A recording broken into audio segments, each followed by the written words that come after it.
Hey everybody, this is Andrew and JC, and we are here with yet another episode of Sasquatchers. Uh, Last episode we talked Bigfoot, and this week we're going to talk some more Bigfoot, which is a rarity on Sasquatchers.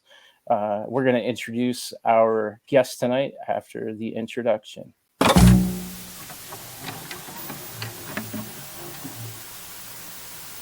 The truth is out there. Never stop looking. Never be sheep. Always disrupt.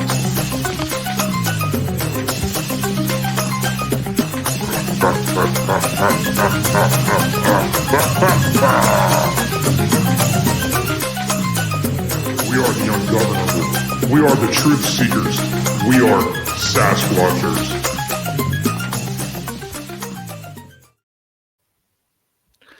Wow.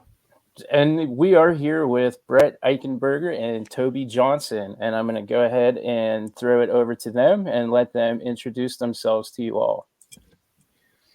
Hey, I'm Tobe Jonshon, and below me is Brett Eich. No, I'm kidding. I'm Brett Eichenberger, and I'm the director of A Flash of Beauty, Bigfoot Revealed, and A Flash of Beauty, Paranormal Bigfoot. And I've been a filmmaker for over 25 years. I've done narrative feature films that can be found if you look hard enough. And this is something that has been a passion of mine since I was a little kid. I was obsessed with Steven Spielberg films, E.T., Close Encounters of the Third Kind, Jaws. You know it. The list goes on and on and on. And I'm just wanting to, go out with our team, which includes Tobe, Joel Remensnyder, writer and producer, and Michael Ferry, cinematographer, and the rest of us and the rest of the people that sometimes join us on our journeys. We want to go out and we want to find out the truth and uncover some mysteries. That's super cool. And Tobe, tell us a little bit about yourself. Well, let's see here. I grew up, not too far from a little place called Pleasant Hill, Oregon, home to Ken Kesey of One Flew Over the Cuckoo's Nest. Maybe that's where this all started. And then a little hidden, I think it's called Hidden Valley Road in Jasper, Oregon, living down from a free thinker like Ken Kesey. But I think, for me, this idea of Bigfoot began in similar territory as where it began for Brett, which was the love of cinema and seeing Roy Neary from Close Encounters of the Third Kind, played by Richard Dreyfuss, say crazy stuff on film about things that he couldn't let go of, issues of the unexplained, in this case, UFOs. And I always thought it was all super similar. Bigfoot, UFOs, all of it. It is ESP. And I really didn't think there were two different camps at first of people that thought this was a flesh and blood issue and a paranormal issue. But I figured that out pretty quickly around 2005 timeframe, I guess. And so I've just been chasing after this crazy dirt monkey for quite a while, man, out here in Oregon to Washington now in the Olympic Peninsula. And we've had all sorts of crazy experiences. And Brett's a part of that crazy world. And by the looks of your logo, we can probably go pretty crazy. And Yep. So let's take it there. Awesome. Yeah. No, we're very pro woo here. We're the Ric Flair of of Sasquatch podcasts. That's really cool. I'm kind of marking out a little bit because we talked to a lot of people in a short period of time. We started this show back in September, so we're less than a year old. And I guess for me, it all started with film too. I'm a film geek. I kind of hate the phrase cinephile, but I've dabbled with that one once or twice. My favorite movie of all time is Jaws. So hearing you have that love of Spielberg, that it brings some happiness to my ears there.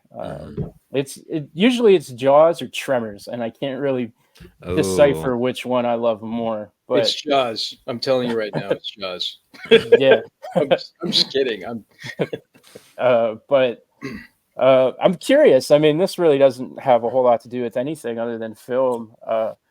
Since you guys are out of that world, what is your favorite Bigfoot movie? Oh man. You know what's funny is a very close friend of mine starred in Big Legend. Okay. And his name is Todd Robinson, and Todd played the older redneck guy that gets his leg mangled. Have you guys seen that movie yet? I have. Okay, yeah. So Todd, I was the first person to put Todd on camera back in 1996 for a TV show I was directing, and then Todd got the role in Big Legend. Years and years after that, after becoming a successful actor. I mean, Todd's been in almost all of my movies. So I'm partial to Big Legend. I know both those guys, Kevin Mapley and Todd. And Kevin's actually had his own before.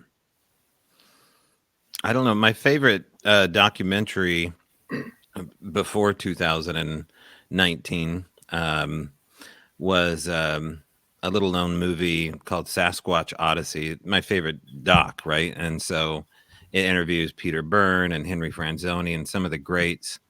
But my favorite Bigfoot movie may not be a Bigfoot movie to most people. I think it is kind of a Bigfoot movie, just going back to the lore of what ogres are and trolls are. But I love Troll Hunter, and I call that my best foreign Bigfoot movie. It has everything I want in a B flick. Unfortunately, there hasn't been a Spielberg type, and I don't know why. Why hasn't Scorsese's a big fan of Bigfoot, by the way. We found that out. I had no idea. There's a lot of closet footers, but why hasn't there been a Spielberg type approach to this subject matter? And I think it's because the giggle factor, right? Because it's a stupid name. And Harry and Henderson's kind of sealed the deal. Although the tropes in that, they're actually some really cool actual tropes in that movie, especially towards the end, that are, real. But just to get to your question, Troll Hunter, if you haven't seen Troll Hunter, I loved it. Yeah, I enjoyed Troll Hunter a lot. It's been a couple of years since I think I caught it on Netflix right when it first released. So it's been a minute, but yeah. Yes, so thanks for answering that. That's a nice icebreaker. Well, no problem. I really liked Wrong Turn 3 with Henry Rollins. Is Bigfoot in that one? We're like, well, Henry Rollins is basically Bigfoot, except for Bigfoot if he was 5'1". Yeah. Is Henry Rollins that short? Yeah, he's a tiny individual. Is he really? He's small boy. Yeah, for no sure. Way. That's why him and Glenn Danzig have such anger. Yeah, they fight all the time. Whoever's the shortest. It's so funny. That's so funny. The guy. Okay. Trivia alert. So TJ Ravenwolf, who opens up a Flashy Beauty Paranormal Bigfoot, his ex-wife or ex-girlfriend, I guess it was, his ex-girlfriend is Glenn Danzig's girlfriend. He used to run with a lot of those guys. Yeah. So he said next time we're down in San Diego, we need to look up Glenn and hang out with him, which I don't know that I'm going to do. Probably best not to. Yeah. I love Danzig. Mother. You guys can shit talk him if you want. I'll hide my Misfits tattoo here. Yeah, please cover that. Nice. But yeah, the Danzig's awesome. Nice. So I was kind of taken aback when everything kind of fell in place for this show tonight, because we just talked to Todd Neese, and he had said that up until you were at I think it's Beachfoot, in an event, he said to bring it up and ask you if it's true or not that you weren't actually super into Bigfoot until you happened upon the Beachfoot event. And I wanted to maybe just start with that and see if that was accurate, and maybe get some information about that. Like if you weren't into it, how did you end up at Beachfoot? So that's totally false. We ended up at Beachfoot. So both Jill and I are married, and we had written a sci-fi film called Entanglement, and it's a movie we'd still to this day love to make. But this is back in 2013, I believe it was 2012, 2013, and we had some investors that we were working with. These investors happened to be friends with Todd. I don't know how they were friends with Todd, but they were two older guys. It was a father and a son, and they said, "Hey, we go to this thing, the last couple of years called Beachfoot. We're friends with Todd. If you guys want to go, let us know." And they were telling us it was an invite only thing, and we before they could finish talking, we said yes, absolutely, 100%. And that wasn't even as filmmakers; that was just as bystanders, because both Jill and I. We were never obsessed with Bigfoot, but we had a very, very strong interest in Bigfoot and the paranormal, just being the fact that we grew up in Oregon. And Jill grew up on the Oregon coast. And so her backyard essentially was a Bigfoot playground. And she still swears to this day that she heard weird noises and had strange things happen back there. So we didn't know, apparently we didn't know the first thing about Bigfoot until we went to Beachfoot. And, by that time, I knew who Todd was because I'd seen him on Unsolved Mysteries. I knew who Peter Byrne was because I'd seen him on In Search Of. So anything Bigfoot related, I went out, I searched out. So I knew who a lot of these guys were. And I'd been listening to Coast AM, on a very regular basis, every night, basically, because I was delivering newspapers. I was delivering the New York Times in college in the middle of the night to pay for school. And Coast to Coast AM, I'd listen to the entire show and the first 2 hours repeat. You know what I mean? And so I knew about Ron Moorhead. I knew about all these guys. And all of a sudden we show up at Beachfoot and there they all are. And we're just like, God, it was like all of a sudden, for filmmakers, like being at the Academy Awards, and all you're surrounded by stars. So Todd is mistaken. We were enamored, but like I said, we didn't know anything about it. We didn't know, Ron Moorhead was the first person to tell us about the woo and about disappearing footprints in the snow. And then Rhonda, his daughter, was telling us about shape-shifting. And our minds were just completely blown after that weekend. And I remember leaving, and Jill and I were going, man, there's wouldn't it be amazing to do a film, to do a documentary? And it was actually a couple of years later that those same investors and Jill and I were talking about, I won't name names, but a friend of ours had just won grand jury prize at Sundance for a big movie. And we actually met with him. This would have been in 2015, maybe. We actually went and had drinks with him. We said, hey, why don't we take a serious look at the Bigfoot subject matter? You've got clout now. You've had films on HBO. This stuff is real. These people are really seeing this stuff. It's really, really happening. They're shaken by it. And he declined, and we weren't surprised that he declined. And so, we got back into making regular scripted movies and stuff, but it was always in the back of our mind. And every single year we were reinvited to Beachfoot. Sometimes we'd attend, sometimes we didn't. We always paid for it, but it just always happened at a really busy time of the year for us, the end of June. But we've just kept in touch. And finally, when the pandemic hit, we're like, man, we're out of work. We got nothing going on. Let's do the Bigfoot doc. And Beachfoot was thrown together at the very last minute because of the pandemic. There was all kinds of regulations set up. So not very many people showed up, but some big people showed up. Like Amy Boo came all the way from Ohio. Daryl Adams ended up showing up, and that basically opened the floodgates because we interviewed Daryl. We had seen the alien Bigfoot connection with Tobe and Daryl. They're at the very end of the film. And we knew we had to talk to these guys immediately. So from that point forward is where it all started and where it began. It's all thanks to Beachfoot. Yeah, that's interesting. Super cool. I want to say that I watched A Flash of Beauty. I watched it very soon after starting this show, and I liked it a lot. Like short of saying that I absolutely loved it, because I don't want to seem like what we call a parapossum on this show, where I'm just like a fangirl and saying everything that you want to hear. But the DNA of our show is, I would say we share that DNA with your film, because outside of talking with Todd, we've also talked with Arla, and we're kind of bringing all of those people that I discovered from your documentary onto this program as time goes on. So it definitely resonated with me, and so I don't know if you care to hear that or not, but of course, absolutely. Thought it was awesome. And thank you.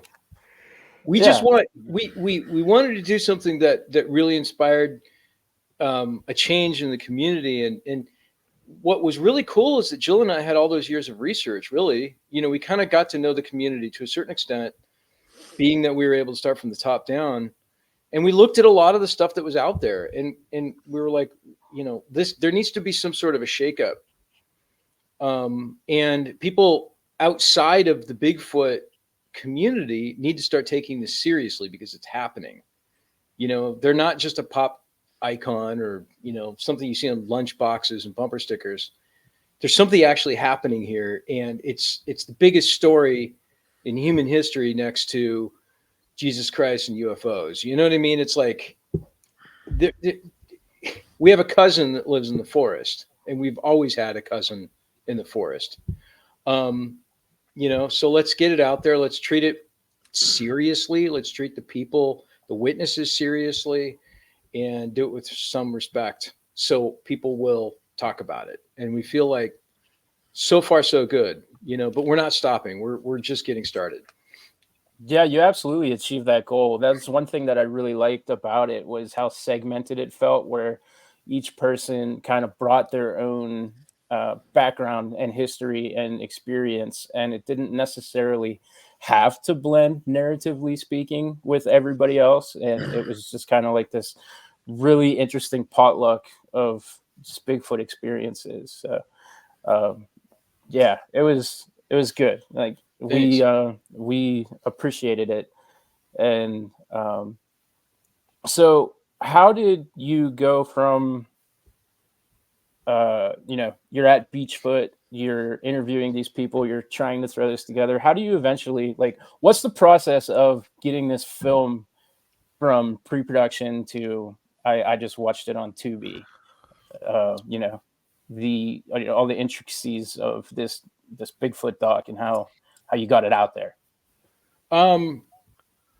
That's a great question. Typical documentaries have a lot more planning behind them, and we put planning behind it, but at the same time, throughout the years of storytelling, we knew good stories, we knew the definition of good characters. And so we just kind of followed the scent, if you will. We knew what we wanted to say. And we wanted to say that the emotional component was something that was missing throughout anything that we had watched. The fact that it's the Roy Neary situation, like what Tobe brought up, is that, you have Roy Neary who sees these UFOs, and his life is completely changed. He gets fired and he could give a rat's ass, right? All he cares about are those UFOs and finding out the truth. So much so that, he doesn't even really care that his family's gone. He does, but he doesn't. Right. And we see this in the Bigfoot community across North America. Todd Neese is a great example of somebody that, he hasn't thrown things away by any stretch, but, Todd had 35 seconds of sightings. Mm-hmm. And it's completely and totally altered his life and changed his life and many, many people around him. And Todd is one of thousands. And so we wanted to focus on that a little bit more. I mean, it's the first Bigfoot documentary I'm aware of where we interview a hypnotherapist and a psychiatrist. Somebody who, and these are people that are very, very qualified to talk about how the brain works and how the brain processes these types of experiences, and the fact that they have a post-traumatic stress disorder component. So that was something that we knew we had to get, and so we started off with that, and then things happened. Like we met Daryl Wilson. Daryl Wilson wasn't somebody we had heard about. Daryl Wilson was somebody that I went and heard talk at Phenomenon, and I'm like in the back of the room with my jaw on the floor, listening to this guy talk about. I'm getting chills right now just thinking about it. Listening to him talk about this trip to Alaska and how he had cancer and how he saw Bigfoot, and he's animated at the and everybody in the room is captivated, and Daryl just happens to live around the block from where Phenomenon is taking place, and this guy is the salt of the earth. I mean, Daryl is a wonderful human being. He's the real McCoy. He's actually the person that you see on camera. That's his garden in the background that he grows all of his organic food. And when I heard that story, I was like, we have the ending to our film. I mean, like, again, chills. And throughout that entire process, it just came together almost, dare I say, magically, or we were guided through that. So, there's that. And then we met with a distributor, and that's a whole nother kind of, it's a great story at the beginning, and it becomes a very icky story as I go on because of some stuff that all of us paranormal filmmakers went through that were on that label, including James Fox and Small Town Monsters and Dr. Stephen Greer. We were all with that same distribution company, and they didn't pay any of us. And so there's that. But yeah, hopefully that answers your question, Andrew. Yeah, I mean, we can avoid the murky waters there. It's the business. Hollywood is ruthless. Yeah, it's something that I've always thought about. I remember I was going to go to the John Russo Film Academy in Pittsburgh, mm-hmm. and I had talked to him, and I was like getting ready to go, just fresh out of high school. And then one day I'm helping a relative move a couch, and my phone starts like, going off. So I answer my phone, and John Russo. And here we are all these years later. It was this surreal moment for me where I was like, I can't, like, this is insane to me that the director of The Return of the Living Dead just called me, just wow. not for any reason, just to talk. And like, I was young and stupid, and I didn't follow through with pretty much anything until September when I started this show. All these years later, 30 years later, it took him 30 years to follow through with something. But hey, wait, Colonel Sanders became Colonel Sanders in his 80s or something. So it's never too late, man. Yeah, but he didn't string along his friends and try to screw their asses out, right? That's inaccurate. We can't say for certain what we did. We don't know that. We don't for certain know that.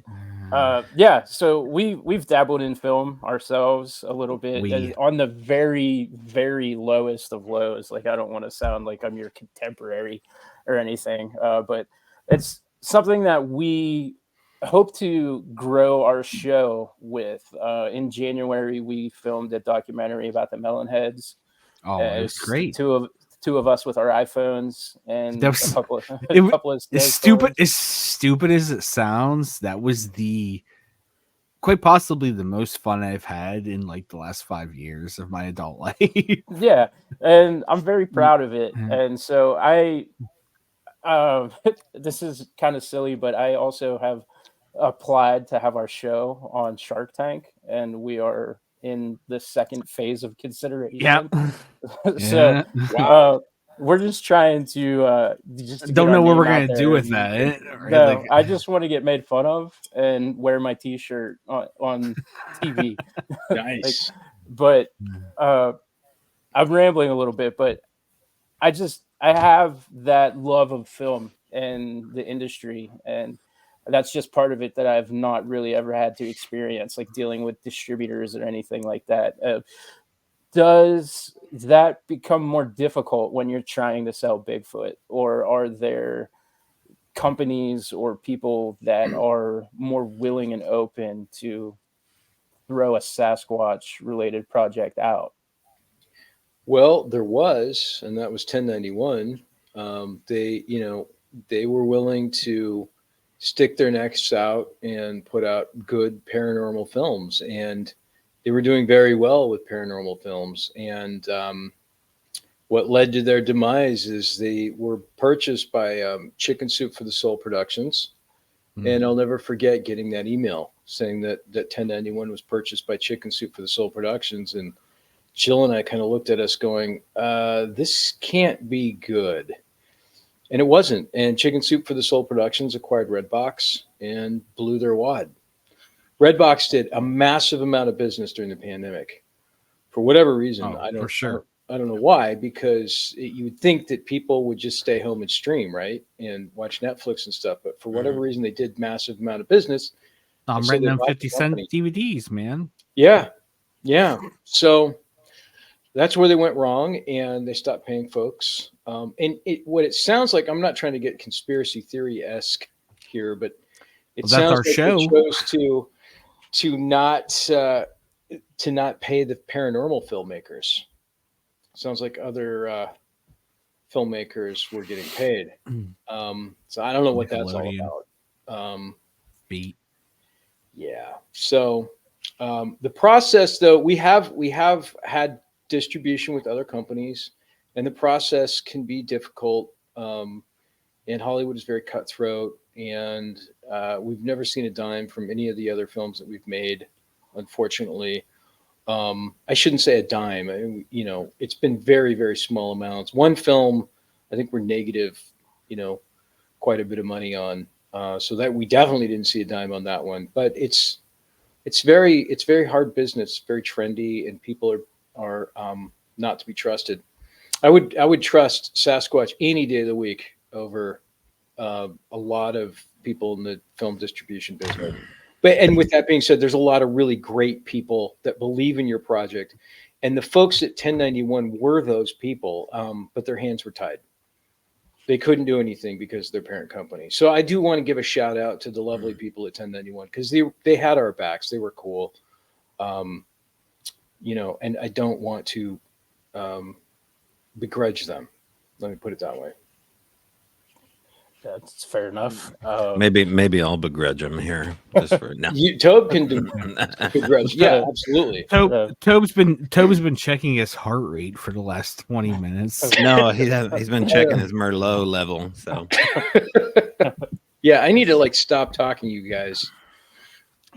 Yeah, I don't mean to ignore him at all. To definitely interrupt, say fatty shut well up, no, but B-Dog stuff. was on the business side of things. I'm not B-Dog. This is not my background. I did have a production design background at the University of Oregon, a theater background and a audio engineer hopes and desires, but I didn't really know how to do anything with it in little town of Eugene, Oregon, and I wasn't willing to move, so I became a truck driver. And so I didn't have anything going on. Wait, hold on. Mm-hmm. Truck driver. Yeah, I remember Jack Dalton from Big Trouble in Little China. I know how people drive trucks. That was me, right? But I mean, so were you like the long haul, or were you like short haul? The ladies called me the long haul. No, I was the long hauler. Yeah. No, I did short hauls and I did long hauls. I went from Eugene, Oregon to Moses Portland. Lake. I went all over Washington, but it was always listening to podcasts about Sasquatch. That was the jam. There was when all this started on my end in 2005 timeframe, there was only a little thing called talk shoe radio. And it was just a little bit of it was totally coast to coast before that.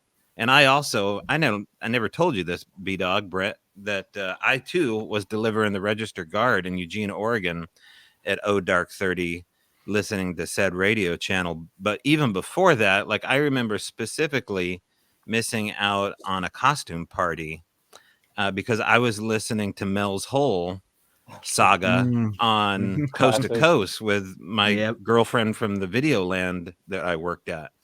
And we just didn't get out of the old Cadillac that night. We listened to crazy radio stories. Was she I could fake blonde? What's that? Was she a fake blonde? My gal? Yeah. No. Wow, this is getting weird. Awful quick. No, she What wasn't. happens when I let him talk? I don't do it very often. What was her name? Her name was Tawny, and I actually went to kindergarten with her. I know. Nothing good became of it. I think she wanted it more than I did as far as like the relationship. It never happened. But we did have this. I should have maybe taken her under my wing periodically because she was a fan of Coast to Coast. And so do you still have her number? Yeah. Right. You can put that in the chat, man. I'm just Tawny, the saying. restraining order, put it in now.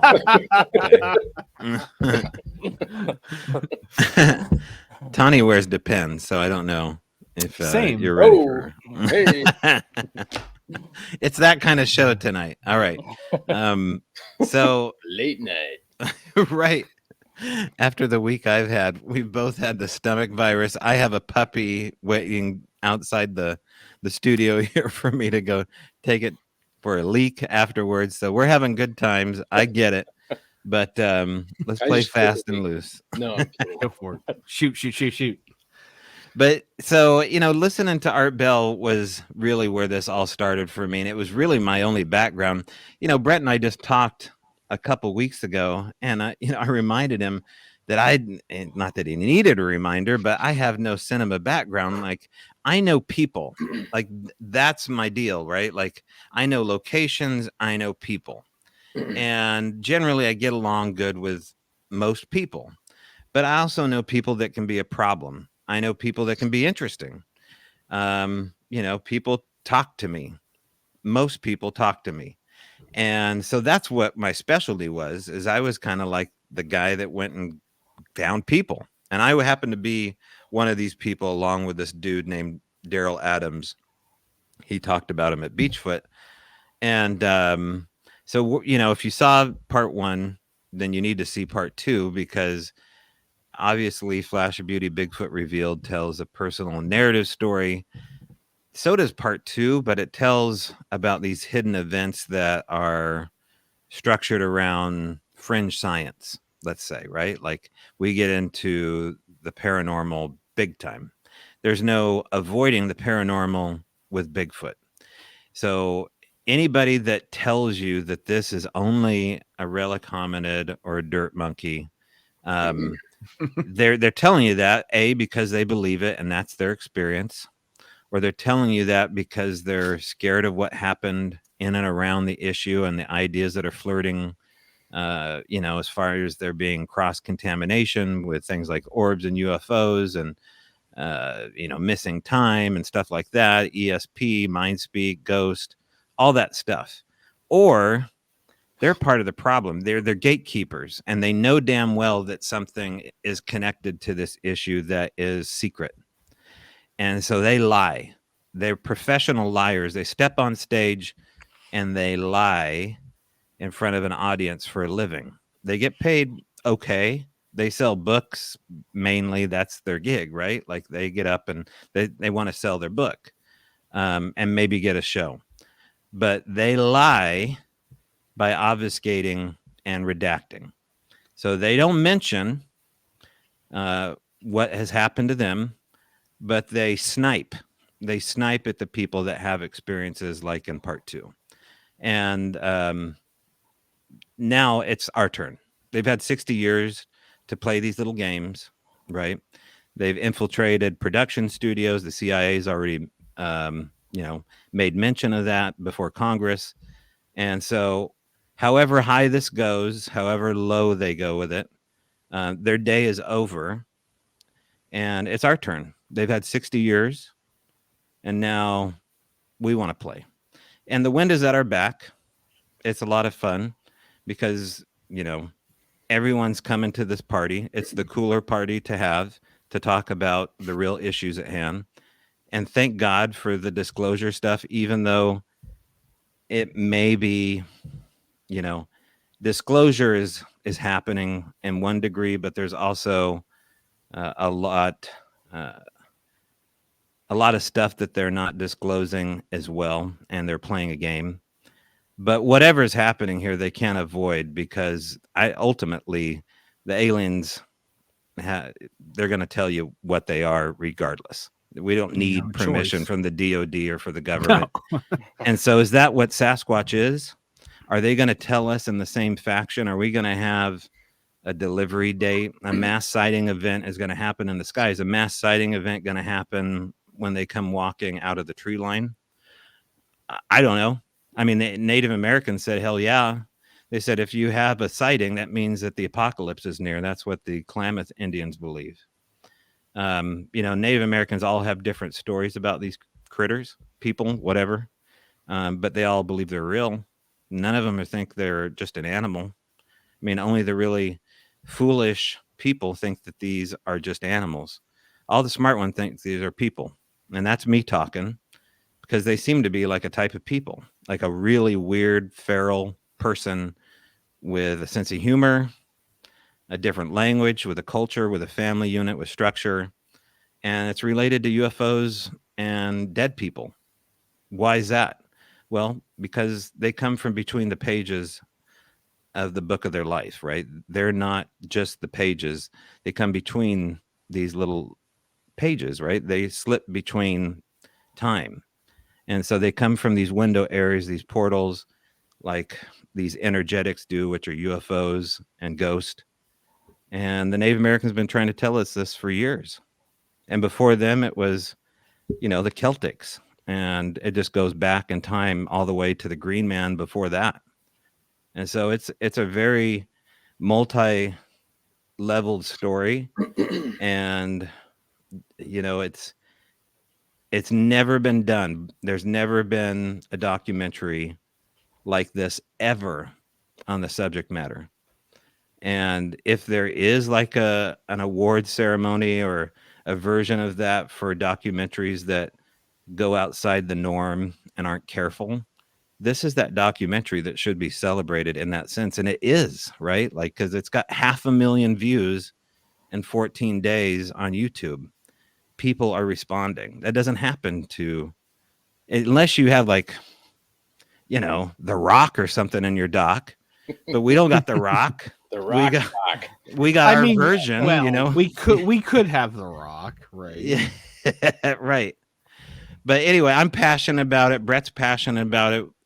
We fill our time up most of the time talking about this stuff. It doesn't always pay the bills. So you better love what you do if you're not going to make a buck, you know, doing this. And there's just not a lot of money in discussing or filming or showing the paranormal. You have to get really lucky with that and be connected. And sometimes you have to grease the wheels and kind of kiss the right asses. And that's what we're doing right now. That's what we're doing right now. We're attempting to do that. Right. Yeah. Did it work? Yeah, it's working. It's working. There we go. I'm gonna leave studio. We'll still grease. So he's probably having one of those bathroom issues that he addressed at the beginning of the show. Oh my gosh. Hey, you get to see it. And pretty soon it's just going to be me and you, Andrew. I did as a joke. It was a false alarm. But the passion that you spoke, like that, I love that. It struck a chord with me. That's exactly how I feel. We're even further down the chain as just like the podcast area where, you know, we're absolutely not going to see any monetization from this, but it's the drive to know the truth and to understand and to talk to my friend about shit that I like to talk about. I don't even like talking to Drew though. That's the thing. Like, that's why he doesn't usually talk and I ramble. But I just interject every once in a while.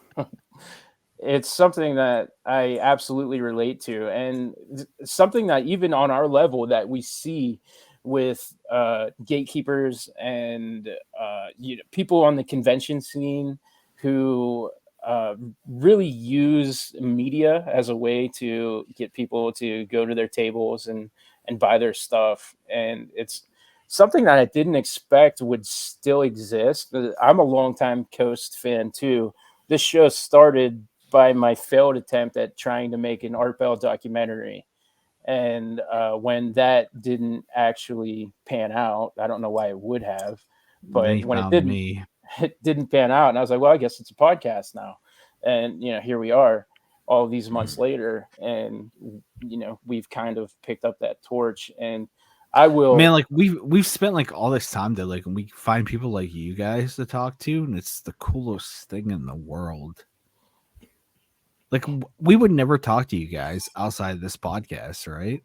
Oh, come on, man. And well, not that we wouldn't, but that we couldn't. No. I just mean like we wouldn't have found you guys if it wasn't not that like we have this. I just mean like we would not have known about you guys outside of this to come talk to you, and it's the coolest thing in the fucking world. Yeah, and that's kind of the where I take pride in what we do is that you guys had asked if we were going to do a live show, and sometimes we do, sometimes we don't. But I've actually taken a pretty severe dislike to live YouTube channels lately, specifically because it seems like guests are being used to get super chat donations, and that's just not my bag, man. Like I come from that same line of thought that everybody else, when they were listening to Coast, and you brought up Mel's Hole, and there's a reason why all these years later everybody still talks about Mel's Hole, and whether or not that is like a truthful thing or if that was art kind of playing entertainment games, that's something that for 20 years has been debated, but we haven't stopped talking about it, and people haven't stopped listening, and the passion is there for that stuff. So when I have an opportunity to talk to you guys, it's super cool. It blows my mind, but I do remind myself from time to time that I think what I'm doing with this show, what JC's doing with this show, is something just slightly different because we're putting the subject matter first and we put the guest first. And there's not a single super chat. There's not a penny that is being made off of this conversation. And I just kind of pride myself in that and not being one of those guys who uses the paranormal to sell a book instead of trying to get the truth and put that truth into a book and put it out there for everybody to read and have those discussions. But soapbox rant over and done with. We brought up Paranormal Bigfoot, and so I thought it would be interesting to kind of get your take on that because there's a lot of differences that come with the woo. Do you think that? And you guys, if you want, you could take turns answering or interject or whatever. But this is kind of for both of you. Both of you. Do you think that what we're seeing is related to ufology or interdimensional, or are these, the portal jumping, cloaking? Is it all connected, or are we seeing something and interpreting it differently? The mind speak, infrasound. Where do you guys kind of stand on all this? I'm going to bounce this right to you, Brett. Throughout the documentary, we bring up the anchor of our show, Dr. Simeon Hein, who basically, in short, says whatever's happening here is in a unified field. That means it's all interacting all at once. It's a circle, not a line. And they have access points to that. And they have a variable state. They're not a constant. So they can basically be a chameleon of all different shapes, sizes, and abilities. That is explained throughout part 2 with incredible stories. There was a moment at Phenomicon where Phenomicon's right outside Skinwalker Ranch, so there's a lot of DOD insiders in this venue. There's like over 1,000 people that show up at this conference. And someone told Brett that we had the science correctly. So, out of all the things I could say about the film, for who I think said this to Brett, is pretty incredible. So I'll give that to Brett. Yeah, we were actually told that by someone who works for the Department of Energy at a classified lab in Tennessee. And there's some famous labs in Tennessee. And he essentially said, he actually told Dr. Simeon Hein, is that all of the science is correct. This particular gentleman was a plasma physicist, and he couldn't say any more because it was classified, which is kind of sort of amazing, actually. And that's a big time nod to Simeon Hein. This is his research. We just were lucky enough to be able to get him to agree to talk to us in the documentary. And Simeon is an amazing dude. He's a musician. He's kind of like a modern day Renaissance man in a lot of ways. He's just such a cool cat, and we're honored to have been able to have not only put him in our film, but become friends with him and continue to learn through him, because he keeps learning and his theories keep growing. But yeah, I mean, to answer your question, Andrew, it's all connected. It's all connected. I think it's all connected under the laws of the universe, and those are the laws of quantum physics. If quantum physics has laws, I don't know that it does. You know what I mean? And I don't know, I mean, it's such a strange science that even, many scientists claim to not even really fully understand it. And I just don't think we're at that point in human history right now. I don't think we're at the point in human history or in our society or in our civilization. Just like Michio Kaku talks about, there's different levels of civilizations.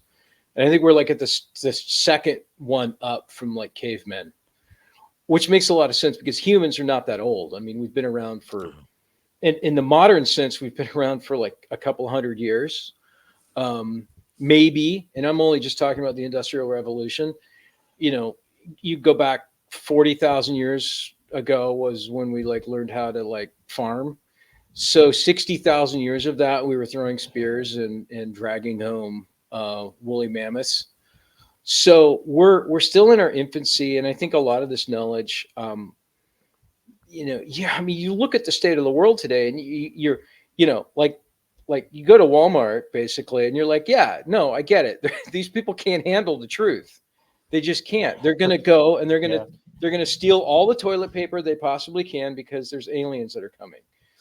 You know what I mean? But there are those of us who are, because we have this innate sense that, we're attracted to these ideas, these mysteries, which means that we're ready for the truth. We're ready to live in a universe. We're ready to live in a world where we can communicate over massive distances instantly with telepathy, which goes back to the principle of quantum entanglement, where you have two molecules that are on opposite sides of the universe that react instantly to,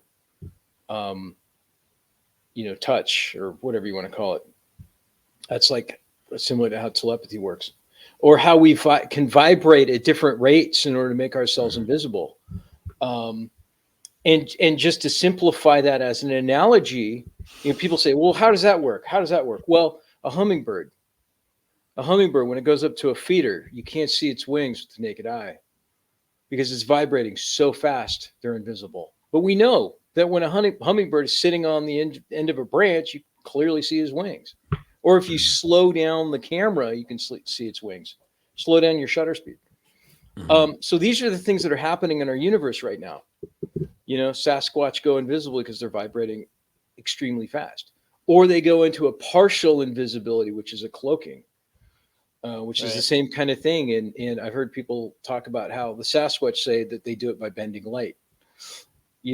So the list goes on and on and on. But again, it's all connected. UFO abductees talk about a lot of the same things that Sasquatch witnesses talk about. Ron Moorhead brings up the quantum Bigfoot that, the things that Jesus was able to do are things that aliens can do. Sasquatch has done. Daryl Wilson was healed by potentially healed by a Sasquatch.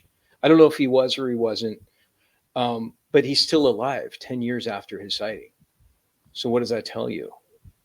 That's either the power of the brain that medical science is ignoring, or that was the Sasquatch. It's one or the other, because the man is still alive after being given essentially a death sentence. And he says he uses those words in his interview. So the power of this knowledge is just insane, and people need to start paying attention to it for a variety of reasons. One of which is that, some of this knowledge could be used to repair damage that's been done to our planet. Whether people out there are on board with upcoming climate change or not, it doesn't change the fact that microplastics are in everything. They're finding microplastics in ancient antiquities. Yeah, and that's not stuff that we want to be ingesting and we want our animals ingesting. You know what I mean? It's gross. It's garbage. Yeah. So we need to be able to figure out how to fix this. New layer of I can't remember. I have a friend who is an archaeologist and super science brained, and he was describing that, of all of the layers that we have of the earth underneath us, that now, because of us, there is a new layer that's strictly made up of microplastics. Yeah. And he was kind of using that as a way to describe that it would be difficult to prove like an ancient civilization was able to achieve the same level of industrial achievements that we have, because that would show in the lower parts. But that's the only reason I know that, is because of that conversation. But yeah, you're absolutely right. And I'm curious, do you think that what we're seeing, since it is all connected, and so that means that there is contact being made, do you think that are humans ready for this interaction, or is that the reason why it's still sparse that people experience UFOs, or there are fewer people who have run into a Sasquatch or Bigfoot? Is it strictly because we're not ready for that, or maybe are we on the cusp of being ready because of people like yourselves or other podcasters, or like there seems to be some type of uptick in interest over the last couple of years in this? Are we ready to have that experience? I think of all the people on the face of the planet that are ready to have the experience, I think they're the only group of people are the natives that are in touch with the earth, because they are the closest human beings to Sasquatch. Mel Skahane talks about this, about how they're he believes that Sasquatch are the purest humans. And, in our interactions with Native Americans throughout making both of these documentaries, that's been the consensus. They're ready. They know there's prophecy. I think that there are certain people outside of the natives that are ready, that are willing to go through this transition, this new way of thinking. And I think it becomes less about technology, more about spirituality. And then in turn, that spirituality can lead to a type of technology, if you will, or a type of convenience, such as telepathy or biolocation or things like that. I've been blessed to have traveled the world, and I can tell you right now that America is really kind of sort of greedy, and the priorities are backwards. I feel like, if anything, parts of Europe might be more ready than Americans, because it's like, people they hoard stuff. They'd be, if the Sasquatch were to come and change the world, they'd be afraid they might lose their stuff. You know what I'm saying? If that makes any sense. Like, I can't lose my iPhone. I can't lose my fancy car. I can't, like we're in this particular country, we're going the opposite direction. We need to be. I don't get that feeling. I get a sense of people that appreciate art, people that appreciate history, people that appreciate culture, in many places overseas. So, I don't necessarily get that impression in places like Asia and stuff like that. those are very technologically driven cultures. I don't know. I'm going to get off that particular soapbox because I'm in no way, shape, or form an expert. But those are just my observations. I feel like you have to be in this mentally in this place, almost like Buddhist monks. You have to be right and centered with the universe. Yes, and as they taught me in improv class. I wanted to go back to what you were saying earlier, Brett, too, because I thought there was something we never really got into was the Michio Kaku. Is that how you say Kaku? Michio Kaku, yeah. Michio. He's really come full circle because he was way down the line as far as believing intelligence was visiting Earth. Now he's of the mind that basically the onus on the DOD is to prove they're not coming here because the evidence is overwhelming. So this is the guy that's been preaching, like Brett has been talking about, type 1 through type 5 civilizations. And I think we're just like maybe approaching type 1 or something like that. Yeah, we're low. It's called like the Kardashev scale. And so I'm using Chat GPT often in these podcasts here, which is like amazing. If way quicker than going on Google here, and way more in depth, and it personalizes it to me, which is just a soapbox for me appreciating Chat GPT. But it gets to this scale of type 1 through type 5 civilizations. That's it, Brett. We're type half. We're type 0.04. These things are type 5 civilizations. Yeah. Right. And so what is a type 5 civilization? You can harness the power of the effing universe. That's what we've been trying to tell people.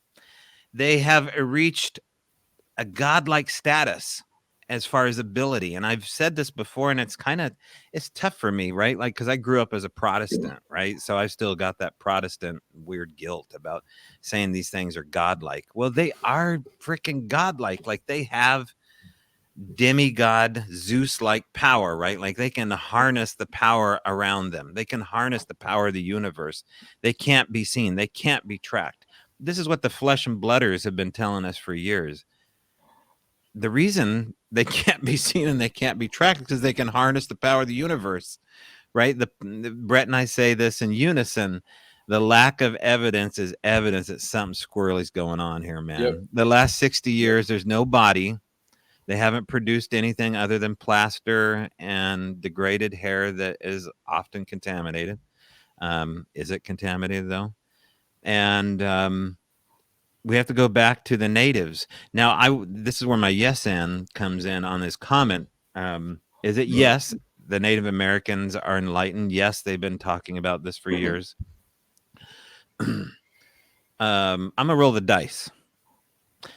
Something's about to happen globally. A great resetting, a level playing field, in my opinion, is about to take place. That's either going to be from the heavens or from below. Something's going to pop, and we're all going to feel it. We're not going to be doing podcasts. We're not going to be playing Bigfoot. And once that happens again, what's that? I said, watch us. Watch us. Yeah. You'll be the only podcast. We'll be the only one talking about Dookie and talking about, right? You'll be the Dookie squatchers. So in my opinion, and this is maybe where people differ, is that there's going to be a level playing field. And once that level playing field happens and the dust settles, we're all going to know. It's just going to be out in the open that these miracles can happen. And Brett's trying to tell that through his editing, right? Through the Sistine Chapel, that they're showing Bigfoot hidden in these Renaissance paintings. They're showing, I saw one the other day, right? Like, I can't even remember it because I get so much stuff. Renaissance paintings? Yeah, there's a Sasquatch in the Sistine Chapel above where the Pope hangs out. Sorry, I'm not being blasphemous. Two of them behind an altar. Vatican? Yes. The Vatican, painted by, I'm assuming, Michelangelo. But there's two of them. They're obviously not gorillas. They're obviously not human beings. No. And they look like your logo. They look like your freaking logo, dude. They're two, and they're crying out in pain, or like they're shunned from society. They're coming out of a cave. Like the Native Americans have always said, they're underground. Like the underground is where the spirits hang out. That's where the hairy man hang out. And here's the Sistine Chapel in unison with the First Nations people, especially out here in the Pacific Northwest. I want to be careful here because we keep talking about the First Nations and the natives, right? Because those in America, we have those. Mm-hmm. But what about Europe? What's the question? There are no First Natives or anything like that in Europe. Oh, sure, no, this is much bigger than that, though. And there you have to appreciate. But we're focusing on the First Natives here in this country, the United States. Right, because that's our experience. But you're right. You're totally right. Like if you go back, and I'll get ChatGPT in charge here again. Thank you. But on the reliefs of the buildings in Europe, you will see the relief, the pictograph, the carvings of the green man. And so the idea of the wild man, the person set apart, the man in the woods, has always been a thing, right? It's just like it's a part of our folklore. That's where trolls and ogres come from. So it's a Nordic thing as well. It's a Sami thing. It just goes back. Absolutely. Yes. But those, I mean, the Anglo-Saxons, whatever you want to call them, and so on and so forth, are the natives of that particular region. It's just that they modernized far sooner than the Native Americans, who really have only modernized not by choice, but by the invasion. Well, it was by choice. Well, that's arguable because of the invasion. And I just had a long conversation with somebody who talks about how the Sasquatch, he says that the Sasquatch have lived 3 times as long as the typical human, which would mean that some of the Sasquatch that are still alive today, that are the elders, witnessed Wounded Knee, witnessed some of these atrocious massacres of natives on their own land, because a native was accused of stealing a cow from the settlers. Sure. And so the settlers went and killed all the natives, on and on, so on and so forth. And so the Sasquatch were like, whoa, these light-skinned people that we've never seen before are not to be messed with because they go around and they kill our friends. That's his theory. And that's clicking with me for a lot of reasons. But at the same time, we have to acknowledge that there were native tribes that killed each other to become the most potent natives, and many of them were cannibalistic, right? Like they literally were eating their friends and foes or whoever.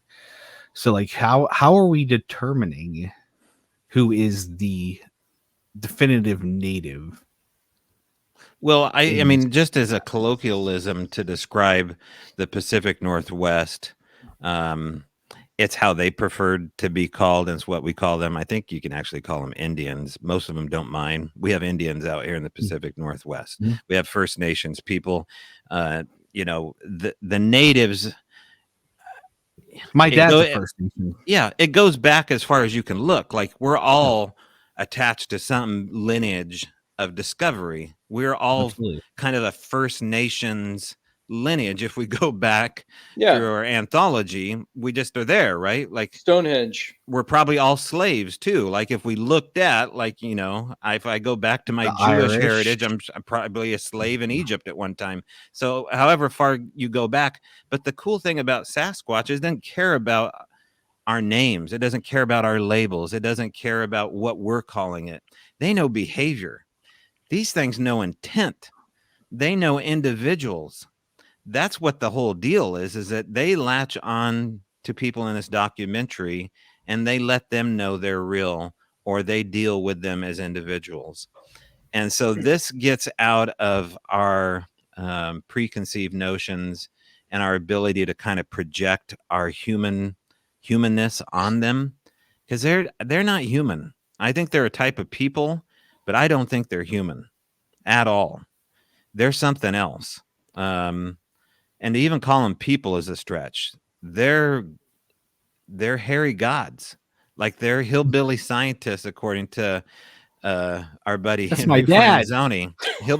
Right? Like exactly. It sounds like a good punk band. The hillbilly scientists are going to be. It does, right? Yeah.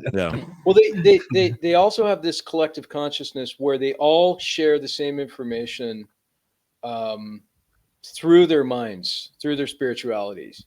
This is some of this information has just been coming to me over the last couple of weeks with some of the folks that we've just recently interviewed. Is that they have a language, they have a culture, they have these family units, they have clans. But what's also important too, and one of the goals that we set out to accomplish with the Flash of Beuty was to say that these are not all monsters. Mm-hmm. But with that being said, there are monsters. There are evil Sasquatch. There are cannibalistic Sasquatch. They're missing 411 by David Pilates. Many of those missing people could be victims of Sasquatch. I don't want to sugarcoat it because, and Tobe and I have gotten some information that we're not allowed to discuss that, from the Sasquatch. I'm drinking wine. We're talking about it all tonight, man. We're getting into it. Tobe. I'll just put it this way. I'm going to remove Brett. You go ahead, Tobe. He was gonna talk.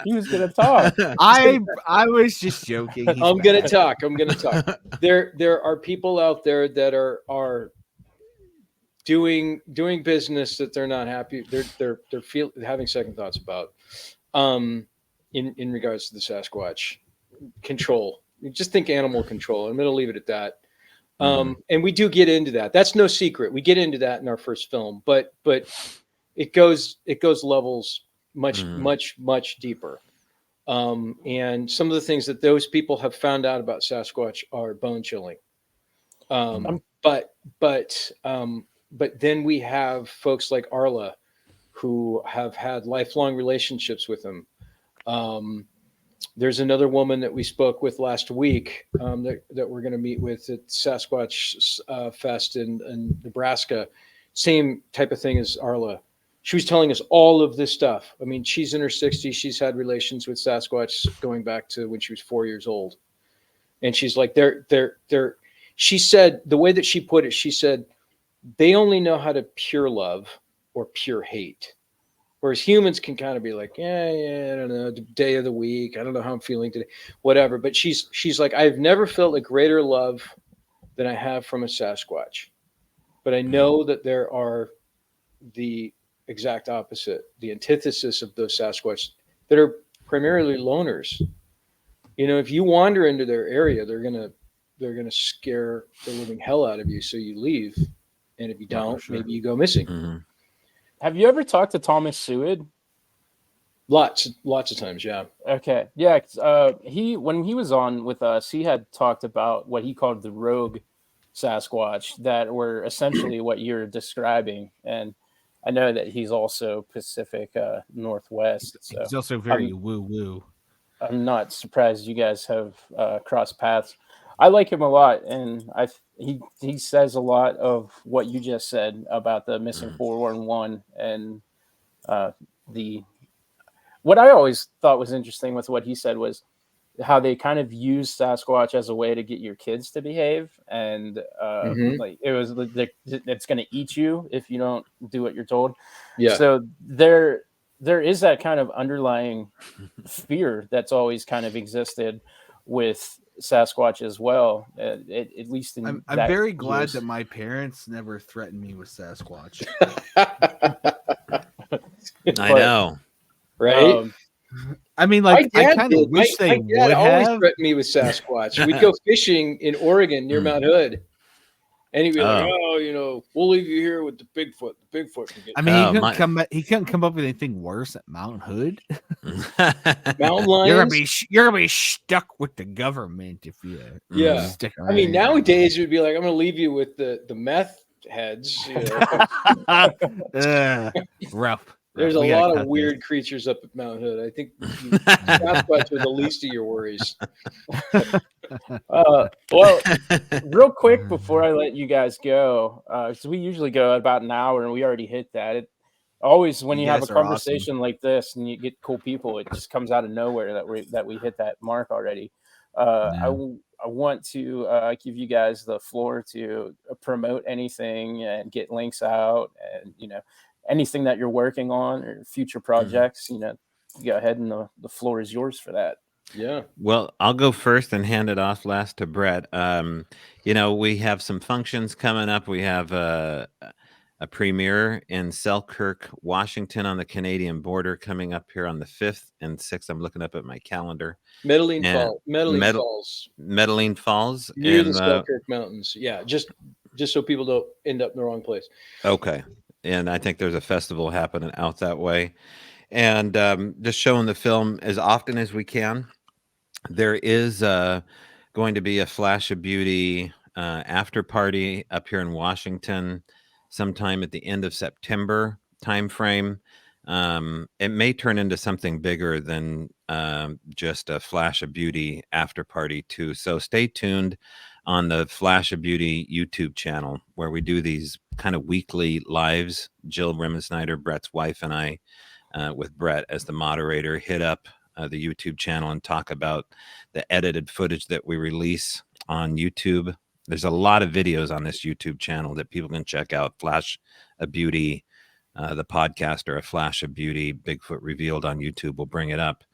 And so I just suggest everybody head to that YouTube channel to check out what's going on. Yeah. And we are, again, like Tobe said, we're going to continue to expand our YouTube channel. There are many things that just don't fit into the documentaries. Our primary goal is to produce documentaries. We're kind of like the Star Wars universe in a way. We put out this and that and the other thing, but everybody wants to see movies. Well, at least they used to, before they were crappy. We're going to try not make crappy movies. Fingers crossed. We're only human. Speaking of which, our next movie is called Voices in the Wilderness, working title about Ron Moorhead and the Sierra Sounds. We've already started shooting that. And I can tell you right here and right now that only half of the story has been told, and that half is Ron Moorhead's. So we're going to be telling the entire story, and you guys aren't going to want to miss it. That's been really exciting. So we're gonna try and get that out in 2025 some point.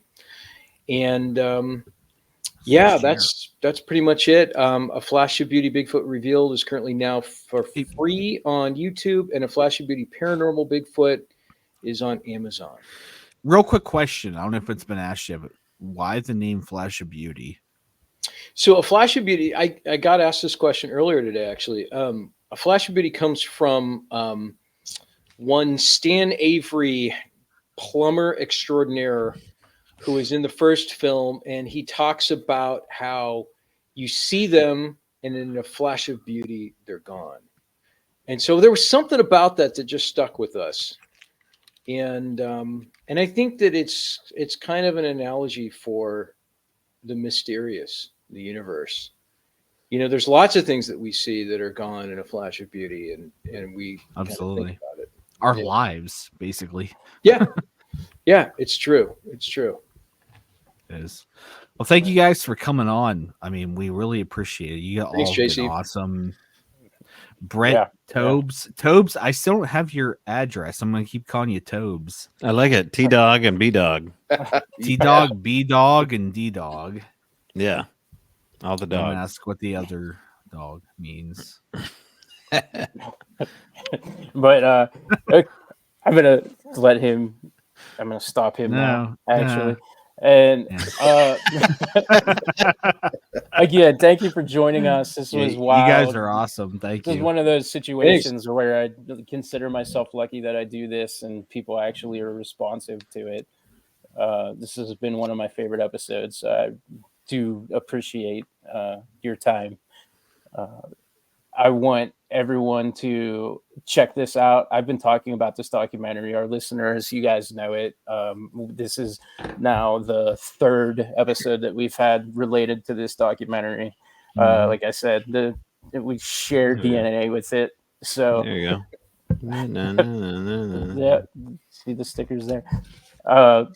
So if you haven't checked it out, check it out now and check the new one out for sure. Support these guys because they're looking out for our interests. And I'll stop rambling now and I'll hit the outro video. Thanks.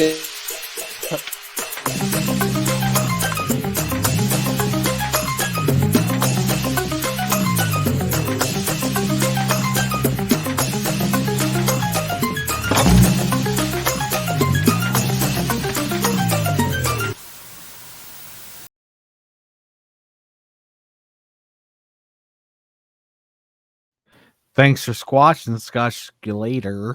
Yeah, look at